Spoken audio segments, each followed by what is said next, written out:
Hello students, welcome back to Hindi mirror channel. सभी students का Hindi mirror पर फिर से स्वागत है। अभी जो कंटेंट लेकर आए हैं उत्तराखंड ओपन यूनिवर्सिटी के, आजकल एग्ज़ाम चल रहे हैं और हिंदी मिरर की तरफ से आपको जो प्रीवियस क्वेश्चन पेपर हैं वहाँ से आपको इम्पोर्टेंट क्वेश्चंस बताए जा रहे हैं। साथ ही आपको कुछ एग्ज़ाम से संबंधित इंस्ट्रक्शन भी दिए जा रहे हैं कि आपको इस प्रकार से अपना काम करना है।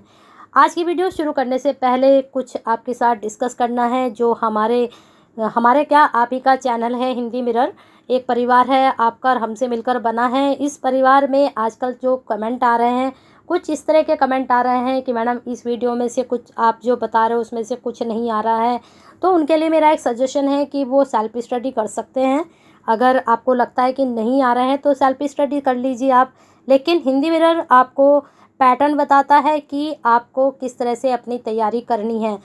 आपको जुकातू तो वो क्वेश्चंस नहीं देंगे उठाकर कि हाँ भाई ये क्वेश्चंस इस साल में आया था, तो वो आपको जुकातू क्वेश्चन आपको उठाकर दूसरी ईयर में भी डाल देंगे। कुछ क्वेश्चंस में थोड़ा बहुत चेंजिंग वो करते हैं और जुकातू वो क्वेश्चंस आपको देते हैं। लेकिन ऐसा नहीं है कि वो बिल्कुल एज ए उठाएंगे, कुछ भी चेंजिंग नहीं करेंगे और आपको देंगे। आपको थोड़ा सा क्वेश्चंस को समझना चाहिए, पैटर्न को समझना चाहिए। आप कह रहे हैं कि पेपर अच्छा नहीं गया है, क्वेश्चंस पेपर में से कुछ नहीं आ रहा है, बुक में से आ रहा है। तो बुक का भी मैंने आपको बताया था कि प्लेलिस्ट हमने बना रखी है। फर्स्ट ईयर की बनी हुई है, सेकंड ईयर की बनी हुई है, थर्ड ईयर की, तीनों क्लासेस की प्लेलिस्ट बनी हुई है। इस साल हम तो सिर्फ प्रीवियस क्वेश्चन पेपर दे रहे हैं, उनमें से आपको बता रहे हैं। लेकिन जो प्लेलिस्ट बनी हुई है वहाँ जाकर आप क्या करते हैं, आप सिर्फ करंट की वीडियो देखते हैं, प्लेलिस्ट में आप जाकर चेक नहीं कर सकते हैं। बाई बुक आपको बिल्कुल यूनिट वाइज सारे बताए गए हैं। हर यूनिट में से मैंने 2 से 3 टॉपिक बताए हैं कि ज़रूर पढ़ के जाइए, यहाँ से क्वेश्चन ज़रूर बनेगा। आप सोचते हैं कि शॉर्ट टाइम में आप ज़्यादा कर लें, ऐसा नहीं होता है। शॉर्ट टाइम में आप कभी ज़्यादा नहीं कर सकते हो। आप सोचते हैं कि हम 10 से 12 क्वेश्चन पढ़ के जाएंगे, 3 से 4 क्वेश्चन आ ही जाएंगे और फिर बोलते हैं कि पेपर अच्छा नहीं हुआ। तो ये तो कोई पैटर्न नहीं होता है पढ़ने का, एक स्ट्रैटेजी चलती है, बनानी पड़ती है। उसके स्ट्रैटेजी के अकॉर्डिंग आपको पढ़ना पड़ता है। और वो जो पढ़ोगे आप वो इस तरह का हो कि आपको भी लगे कि हाँ इसमें से आएगा ही आएगा। और मैंने आपको बताया था कि प्रीवियस क्वेश्चन पेपर में अपलोड कर रही हूँ, बाई बुक आपकी तैयारी पहले से ही है। और कुछ आप अपनी तरफ से भी एफर्ट डाल लिए, क्योंकि आप बिल्कुल उंगली पकड़कर मत चलिए, मेरी नहीं किसी की भी नहीं। हमेशा आप अपने एफर्ट भी डालिए। मैं नहीं कह रही कि बिल्कुल ही आप मुझको फॉलो करें, मैं आपको आपका दिशा निर्देश कर सकती हूँ कि इस तरीके से आपके पेपर में क्वेश्चंस बनते हैं। और कुछ क्वेश्चंस रिपीटेड भी होते हैं, ऐसा नहीं रिपीट नहीं होते, लेकिन थोड़ा सा उसमें चेंजिंग होता है। तो उस चेंजिंग पर आपको ध्यान देना है। आप क्या करते हैं, उस चेंजिंग पर ध्यान नहीं देते हैं। कभी आपने देखी वीडियो ध्यान से, उन वीडियो को ध्यान से देखें जब मैं आपके लिए वीडियो बनाती हूँ। मैं कहती हूँ कि टॉपिक को ध्यान कीजिए। और जैसे भारत का संविधान है, तो आपको सीधा आप क्या करते हैं, आप सिलेबस पे भी ध्यान नहीं देते हैं। आपका जो पेपर का नाम है उस पर भी आप ध्यान नहीं देते हैं। आप क्या करते हैं, सीधे सीधे क्वेश्चंस दे दो, बस पढ़ लो और बस हो गई तैयारी। ऐसे नहीं होता है। क्वेश्चंस आपके पास जाएंगे, कहाँ से जाएंगे, सिलेबस में से जाएंगे। सिलेबस कहाँ से आया है, आपके पेपर के नेम से आया है। तो पेपर के नेम पर ध्यान दीजिए। पहले क्या है, भारत का संविधान, यहीं से सारे क्वेश्चंस उठेंगे, भारत के संविधान से। साथ में आपकी जो बुक है, मैं हर बार कहती हूँ कि अब जो संविधान से संबंधित जितनी भी यूनिट हैं आपकी, उन यूनिट में से जो आपको, पहले तो 20 यूनिट हैं, 20 यूनिट में से वैसे तो सारी की सारी आपको गो थ्रू करनी चाहिए। लेकिन हमें जो 4-5 साल के पेपर हैं वहाँ से उठाकर हमने देखना है कि किस यूनिट से ज़्यादा क्वेश्चंस पूछे जा रहे हैं। फिर उन यूनिट पे टिक कीजिए। उन यूनिट के बाद जो बाकी यूनिट हैं उनको सिर्फ देखिए, और जो यूनिट बहुत ज़्यादा पूछी जाती हैं उन यूनिट में से 2 से 3 टॉपिक ज़रूर तैयार कीजिए। तो ये थोड़ी स्ट्रेटजी होती है, पैटर्न होता है पढ़ने का। और फिर देखिए आपका पेपर कैसे अच्छा नहीं जाएगा, 100% अच्छा जाएगा। ऐसे नहीं कि बस 4-5 क्वेश्चन मिल गए हैं, मैडम ने इतने टॉपिक बता दिए हैं, पढ़ लेते हैं, पेपर अच्छा हो जाएगा, ऐसे नहीं होता है। थोड़े एफर्ट अपने भी डालिए, थोड़े एफर्ट हमारे हैं, थोड़े एफर्ट आपके प्रीवियस क्वेश्चन पेपर के हैं। तो तैयारी कीजिए, अच्छे से कीजिए और अच्छा करके आइए। और अच्छे नंबर लेकर आइए। हम सभी के लिए चाहते हैं कि सभी स्टूडेंट्स के अच्छे नंबर आएँ। हमारा कोई ऐसा मोटो नहीं होता है कि हम आपका पेपर ख़राब होगा तो हमें भी बुरा लगेगा कि हमने भी इतनी मेहनत की, आपने भी मेहनत की, पेपर अच्छा नहीं है और पेपर में वो चीज़ नहीं आई है। लेकिन मुझे इतना तो विश्वास है, मैं बच्चों से पेपर मंगाती रहती हूँ व्हाट्सएप पर, तो मैं देखती हूँ कि अगर पेपर में कुछ भी नहीं आ रहा है बताया हुआ तो इतना तो एटलीस्ट आता ही है कि आपके पासिंग मार्क्स आराम से आ जाएं। इतना तो हिंदी मिरर की तरफ से आपको हेल्प होती है कि पासिंग मार्क्स आपके आए जाते हैं। और जो स्टूडेंट पूरे साल नहीं पढ़ते हैं और अब जाकर वो स्टडी करते हैं, 1 महीने के अंदर कोई तैयारी नहीं होती, इतनी सारी आपकी यूनिट्स हैं, इतनी सारी आपकी बुक हैं, हर एक उसका सब्जेक्ट का आपका 2-2 पेपर हैं, तो मुझे लगता है 1 महीना बहुत कम है। पूरे साल आपकी प्लेलिस्ट बनी हुई है, तो पूरे साल अब आप क्या करेंगे, अब पढ़ लेंगे, आपके एग्ज़ाम हो जाएंगे, अब अगले साल मुझसे कनेक्ट होंगे आप लोग।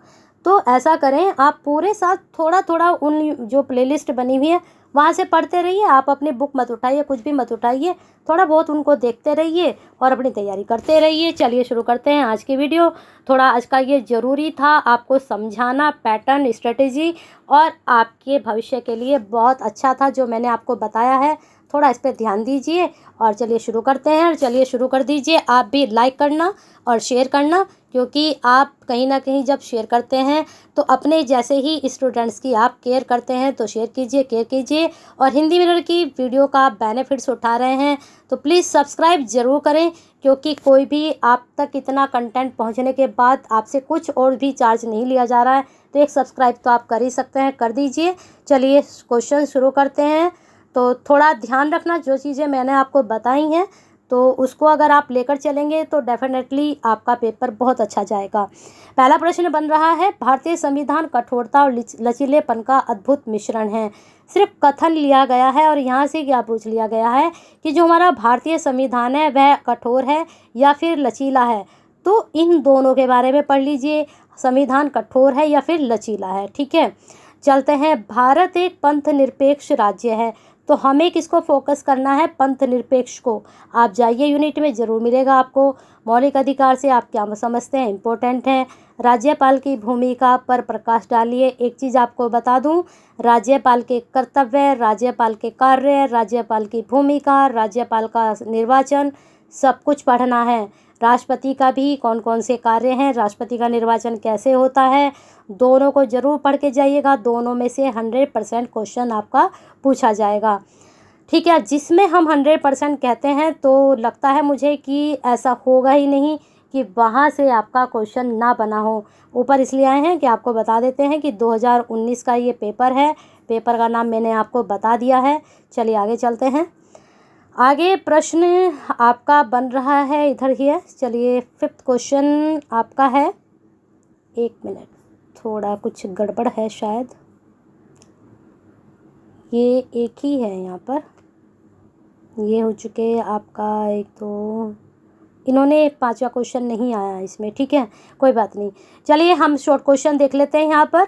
भारतीय संविधान की विशेषताएं 100% करके जाइए, वेरी इंपॉर्टेंट। राज्यसभा की संरचना शक्ति जरूर कर लीजिएगा। ठीक है, चलते हैं आगे। भारत का उच्चतम न्यायालय वास्तव में सर्वोच्च है, इस कथन की व्याख्या कीजिए। अब ये कथन ही है, लेकिन हमने इस कथन में पढ़ना क्या है, हमें सिर्फ उच्चतम न्यायालय के बारे में पढ़ना है। सर्वोच्च अपना पता चल जाएगा क्या है। चल आगे चलते हैं। भारत के राष्ट्रपति का निर्वाचन, देखिए मैंने आपको बताया था, शक्ति, कार्य, सब कुछ, निर्वाचन, राज्यपाल, राष्ट्रपति 100% आएगा, इसमें कोई नो डाउट। ठीक है, चलते हैं। भारत में केंद्र राज्य संबंधों पर एक लेख लिख लीजिए। चलिए आगे चलते हैं। संवैधानिक उपचार के अधिकार बिल्कुल करके जाइए, 100% बनेगा। चुनाव आयोग पर एक टिप्पणी लिखना है। मुझे लगता है ये इस तरह का टॉपिक है, इसमें सिर्फ एक बार गो थ्रू करोगे तो खुद से ही आप ये अटैम्प्ट कर दोगे। चलते हैं आगे। मंत्रिमंडल और मंत्रिपरिषद में अंतर बताइए, दोनों ही इंपॉर्टेंट है। मंत्रिमंडल को अलग पढ़िए, मंत्रिपरिषद को अलग पढ़िए। क्वेश्चन कैसे भी बने अटैम्प्ट करके आइए। भारत में पंचायती राज्य व्यवस्था पर एक संक्षिप्त लेख लिखिए। पंचायती राज व्यवस्था बहुत इंपॉर्टेंट है, इसको पढ़कर जाइएगा। चलिए टॉपिक मैंने बता देते हैं, आप चलते हैं आपके 2018 के पेपर या 20-21 जो भी है उसको देख लेते हैं। 20-21 में तो आपके एग्ज़ाम ही नहीं हुए थे, तो चलिए 22 और 18 और 19 ही देखेंगे हम। तो 19 आपके पास पहुंच चुका है, तो 18 ये रहा। पेपर का नाम एक बार चेक कर लीजिए, भारत का संविधान, BAPS 202। आते हैं क्वेश्चंस पर। टॉपिक्स पकड़िए, देखिए भारतीय संविधान 18 में भी पूछा गया, 19 में भी पूछा गया, चेक कर लीजिए। ठीक है, चलते हैं आगे। सर्वोच्च न्यायालय के संगठन तथा क्षेत्राधिकार, मैंने आपसे कहा था उच्चतम न्यायालय और सर्वोच्च न्यायालय दोनों को पढ़ के जाइएगा, दोनों में से क्वेश्चंस कुछ भी बन सकता है। भारत में पंचायती राज व्यवस्था जरूर करके जाइएगा, 18 में भी पूछ लिया, 19 में भी पूछ लिया। भारतीय राष्ट्रपति का पद प्रभाव का है, शक्ति का नहीं, बिल्कुल घुमा दिया गया है क्वेश्चंस को। अब आप क्या करते, मैडम ने बताया था कि राष्ट्रपति के आपको कार्य पढ़ने हैं, शक्ति पढ़नी है, निर्वाचन पढ़ना है, सब कुछ इसी के अंदर आएगा। ठीक है, आप क्या होता है, आपके पास क्वेश्चन दूसरी तरीके से आ जाता है, तो आप क्या करते हैं, घूम जाते हैं क्वेश्चंस को देखकर। घूमिए मत, चीज़ों को समझिए। देखिए शक्ति ये रहा, पद ये रहा। ठीक है, हमें वही चीज़ बतानी है यहाँ पर। पद का प्रभाव क्या है, राष्ट्रपति जो है का पद प्रभाव का है, शक्ति का नहीं, तो हमें एक्सप्लेन वही करना है यहाँ पर। लेकिन उन्होंने जैसे पूछा है, आपको भी आंसर वैसे ही कन्वर्ट करना पड़ेगा वहाँ से जो आपने पढ़ा है। ठीक है, चलिए आगे चलते हैं। आगे है आपका, भारतीय उपराष्ट्रपति की निर्वाचन प्रक्रिया को समझाइए। उपराष्ट्रपति भी पूछ लिया गया है, तो मैंने राज्यपाल राष्ट्रपति बोला था, तो इसको भी थोड़ा सा गो थ्रू कर लीजिएगा। भारतीय संविधान के मूल ढांचा, संविधान के बारे में पूछ लिया गया, मूल ढांचा क्या है, इसकी अवधारणा आपको बतानी है। राज्यसभा की 2 विशिष्ट शक्तियाँ, बिल्कुल बताया था कि शक्ति पढ़नी है राज्यसभा की। संविधान सभा का गठन कब और कैसे हुआ। फिर आगे चलते हैं, नीति निर्देशक तत्व और मौलिक अधिकार पूछ लिए गए हैं। पहले में क्या पूछा गया था, मौलिक कर्तव्य, यहाँ पर पूछा गया मौलिक अधिकार। ठीक है, तो तीनों को पढ़ के जाइएगा, तीनों में से कुछ भी पूछ सकते हैं। मौलिक कर्तव्य, मौलिक अधिकार, नीति निर्देशक तत्व, वेरी इंपॉर्टेंट, 100% तीनों में से पूछेंगे। फिर है शोषण के विरुद्ध अधिकार, ये इस तरह के रैंडमली क्वेश्चन हैं, ये पूछ ले जाते हैं। न्याय, अगर आप रैंडमली भी नहीं पढ़ के जा रहे हो, आप बिल्कुल ठोस चीज़ें पढ़ के जा रहे हो, तो मुझे लगता है आपका पेपर बहुत अच्छा जाएगा। अगर आप ठोस भी पढ़ के जा रहे हो, रैंडमली तो कुछ भी आ सकता है ना। न्यायिक सक्रियतावाद, ये भी पढ़ लीजिएगा। ठीक है, भारत एक धर्मनिरपेक्ष राष्ट्र है, स्पष्ट कीजिए। तो यहाँ धर्मनिरपेक्षता के बारे में पूछा गया सीधा सीधा आपसे, और अभी पूछे 19 में भी ये क्वेश्चन आया था, तो इसको भी पढ़कर जाइए। चलिए 22 का डिस्कस कर लेते हैं। अब देख लीजिए, पेपर का नाम BAPS 202, भारत का संविधान, 2022 दिसंबर का ये पेपर है। अभी मैं एक वीडियो देख रही थी, काफ़ी स्टूडेंट्स उसको फॉलो भी कर रहे हैं, तो वहाँ पर वो जो वीडियो दे रहे हैं आपको, प्रीवियस क्वेश्चन पेपर के साथ साथ आपको वो नोट्स प्रोवाइड करा रहे हैं। तो मुझे लगता है आपको नोट्स की ज़रूरत नहीं है, आपकी बुक इतनी अच्छी है ना, आप अपनी बुक में से ही पढ़िए, अपनी बुक में से खुद ही शॉर्ट कर लीजिए क्वेश्चंस को। हाँ, मैंने देखी है आपकी बुक, मेरे पास भी हैं, तो उन बुक में से ही आप पढ़िए, इधर उधर मत भटकिए। मैं कई बार कह चुकी हूँ, आप गूगल पे मत जाइए किसी को और फॉलो किसी के कि हमें नोट्स मिल जाएं, शॉर्ट्स में मिल जाएं। तो आपकी जो बुक है उसमें हेडलाइन कर लीजिए, पेंसिल से कर लीजिए, हाईलाइट कर लीजिए, अपनी बुक में से ही पढ़िए डायरेक्ट। अगर आपके पास नोट्स बनाने का भी टाइम नहीं है, पढ़ना आप को है, चाहे आप किसी के थ्रू पढ़िए, चाहे आप गूगल से पढ़िए, चाहे अपनी बुक में से पढ़िए। गूगल वाला आपको रटा तो नहीं देगा, किसी और चैनल से आप नोट्स उठाओगे अपने टॉपिक के, तो वो भी तो आपको रटा नहीं देगा, आपको समझा नहीं देगा। तो हाँ, मैं मानती हूँ कि आप चैनल से अगर समझते हैं चीज़ें तो समझ में आती है, क्लास में हम लेक्चर लेते हैं तो समझ में आती हैं, लेकिन वो जितना हम सुनते हैं वो उतनी ही समझ में आती है, बस उतनी ही देर तक, उसके बाद वो भी उड़ जाती है। आप क्लास में भी लेक्चर लोगे तो आप अगर नोट्स नहीं बनाओगे, साथ के साथ उनको नोट डाउन नहीं करोगे, तो आप उनको भी भूल जाओगे। आप चैनल से, किसी भी चैनल से अपने नोट्स पढ़ोगे, वो भी भूल जाओगे। जितना आप लिखा हुआ जो है उसको पढ़कर, खुद से आप पढ़कर उसको अपने दिमाग में नहीं बैठाओगे, तब तक वो चीज़ आपको नहीं आएगी। आज ये वीडियो मोटिवेशनल ज़्यादा जा रही है, वो इसलिए क्योंकि आपके 3 पेपर हो चुके हैं, और जो मेरे पास कमेंट आए हैं, तो मैंने सोचा थोड़ा सा आपको चीज़ों को समझाती हूँ, जिससे आपकी कुछ चीज़ें क्लियर हो। ठीक है, चलिए आगे चलते हैं, क्योंकि आप लोगों ने क्लास तो अटेंड की नहीं कभी भी, आपका ये ओपन है, तो इसमें आपको पता ही नहीं है कि स्ट्रेटेजी क्या होती है। स्ट्रेटेजी तो थोड़ा सा मुझे समझाना ज़रूरी लगा, तो इसलिए मैं लेकर आई हूँ। अगर आपको अच्छा लगा है तो एक कमेंट ज़रूर करें आज की वीडियो के लिए, और फीडबैक ज़रूर दें जो चीज़ें मैंने आपको समझाई हैं वो आपके लिए कितनी यूज़फुल है। तो चलिए आगे देख लेते हैं। भारतीय संघवाद पर एक निबंध या लेख लिखिए। तो संघवाद पढ़ लीजिएगा। चले हैं प्रधानमंत्री की शक्ति आ गई। मैंने राज्यपाल राष्ट्रपति बोला था, तो प्रधानमंत्री भी करके जाइएगा, तीनों कर लीजिएगा। ठीक है, तीनों में से कोई भी। अब जैसे अब इस बार ये 2022 का पेपर है, तो हो सकता है प्रधानमंत्री इस बार ना पूछे जाएं, इस बार सीधे सीधे आपसे राष्ट्रपति के बारे में पूछ लिया जाए। भारतीय संविधान में वर्णित मौलिक अधिकार दोबारा पूछ लिए गए। मैंने कहा था मौलिक अधिकार, मौलिक करते हुए नीति निर्देशक तत्व, तो मौलिक अधिकार तीनों बार पूछे गए हैं, तो अच्छे से करके जाइएगा। चलते हैं आगे। राज्यसभा के संगठन, राज्यसभा पूछा जा रहा है। और कार्य का वर्णन कीजिए। देख लीजिए, कार्य दोबारा आ चुके हैं, तो करके जरूर जाइएगा। शक्ति और कार्य। मुख्यमंत्री का सरकार का नेता होता है, विस्तृत टिप्पणी लिखिए। तो सिर्फ मुख्यमंत्री वाला क्वेश्चन पहले भी आया, दोबारा से आया है, तो इसको भी आप पढ़ के जाइएगा। क्वेश्चन जो इस तरह के आते हैं ना, तो अगर आपने मुख्यमंत्री के बारे में जो भी पढ़ रखा है, तो ये जो उन्होंने पूछा कि सरकार का नेता होता है, इस वो वाला आंसर उसी के तरह उसको घुमा दो आप भी। जैसे वो घुमा के क्वेश्चन पूछ रहा है, आप भी आंसर को घुमा के दो उनको। चलते हैं आगे। न्यायिक समीक्षा में आप क्या समझते हैं? संसद में विपक्ष की भूमिका पर एक टिप्पणी लिखिए या नोट लिखिए। न्यायिक समीक्षा पढ़ के जाइएगा। ठीक है, ये रैंडमली है क्वेश्चन। चलिए आगे चलते हैं। संविधान सभा का गठन कब और कैसे हुआ, जरूर पढ़ लीजिएगा। गठन कब और कैसे। राज्य लोक सेवा आयोग का गठन रैंडमली है, पढ़ सकते हो। चलते हैं आगे। सूचना का अधिकार पर एक संक्षिप्त टिप्पणी लिखिए। धारा 370 पर एक नोट लिखिए। ये छोटे छोटे जो क्वेश्चंस हैं, इनको गो थ्रू जरूर कर लेना।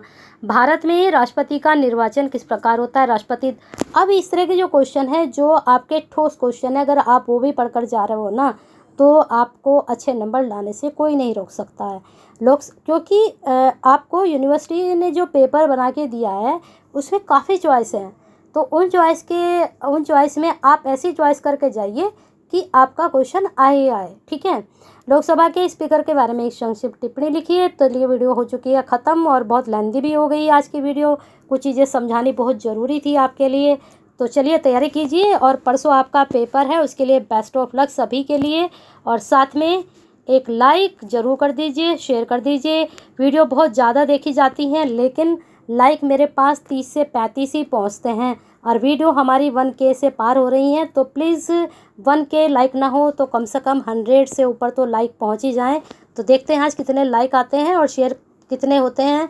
क्योंकि आप शेयर इस चैनल के लिए नहीं कर रहे, आप उनके लिए शेयर करो जो आप जैसे ही स्टूडेंट इस तरह की वीडियो का इंतज़ार करते हैं, और उन्हें इस तरह का कंटेंट नहीं मिल पाता है कहीं चैनल पर। तो आप शेयर करेंगे तो उन्हें भी हिंदी मिरर का रास्ता मिलेगा, आप ही की तरह वो भी अच्छे से तैयारी कर पाएंगे। और आज का जो आपका ये मोटिवेशन एक थोड़ा छोटा सा लेक्चर था, उसके लिए फीडबैक ज़रूर भेजें।